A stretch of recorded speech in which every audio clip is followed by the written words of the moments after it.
ராஜாக்காடு நடுமற்றத்தில் வயதான பெண்ணை கட்டிவைத்து பணமும் நகையும் திருடிய வழக்கில் பாதிக்கப்பட்ட வயதான பெண்ணின் பேரனும் பேரனின் பெண் தோழியும் கைது செய்யப்பட்டுள்ளனர். வயதான மரியக்குட்டியின் பேரன் சைபு தங்கச்சனும் அவரது பெண் தோழி அனிலா ஜோசும் தான் கைது செய்யப்பட்டது.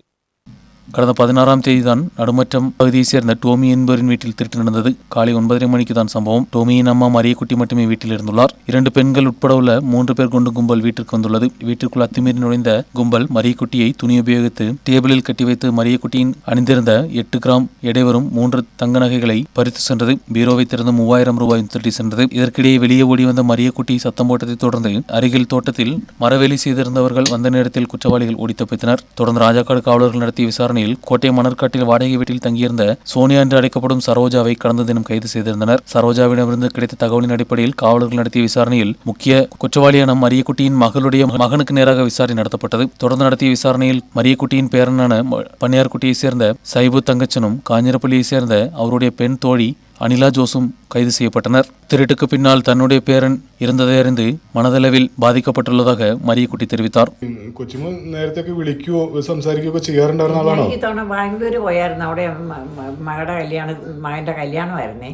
അതിന് അമ്മ 1 മാസം പോയി നിന്നേച്ച് വന്നു. അന്നേരം അവൻ വന്നായിരുന്നു. എറണാകുളത്ത് ദൂരെയുള്ള ആൾക്കാരെ കൊണ്ടുവന്ന് അമ്മ കൊല്ലാൻ വിട്ടപ്പോൾ എന്നാ ചെയ്യുന്നു മോനെ? വീട്ടിൽ ശ്രമം കാണുമെന്നാണ് അറിഞ്ഞത്. 2-3 പ്രാവശ്യം അരിവായും കഴുത്താൽ കൊണ്ട് വെച്ചു. അമ്മ തന്നെയല്ലേ ഉണ്ടായിരുന്നുള്ളൂ. ഇതെല്ലാം അമ്മയ്ക്ക് പ്രതീക്ഷയില്ല ഇങ്ങനെ ഒരു സംഭവം ഉണ്ടാവുമെന്ന്. മകൾ വിളിച്ചു, മോതിരമൊക്കെ കൊണ്ടോട്ടെന്ന് അവൾ പറഞ്ഞു. ക്ഷമിക്കാൻ പറ്റുന്ന തെറ്റല്ല ചെയ്തേക്കുന്നത്. അമ്മ എന്നാ ചെയ്യുന്നത്? ഇങ്ങനെ നേരത്തെ വലുവൻ ആയിപ്പോയില്ലേ.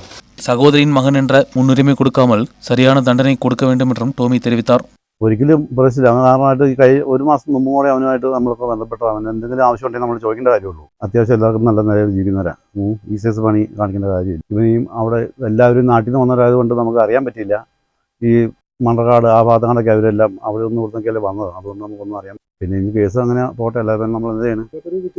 അതിനകത്തൊരു വിട്ടുവീഴ്ചയൊന്നുമില്ല ഒരിക്കലും. കാരണം അവന് ശിക്ഷ തന്നെ കിട്ടട്ടെ. നീ അപ്പം ആരാന്ന് പറഞ്ഞാൽ നമ്മുടെ മകനാണ് എപ്പോഴും ശിക്ഷിക്കണം. കാരണം ചില അല്ല പിന്നെ ഇവിടെ ആൾക്കാർ കിടക്കണ്ടേ.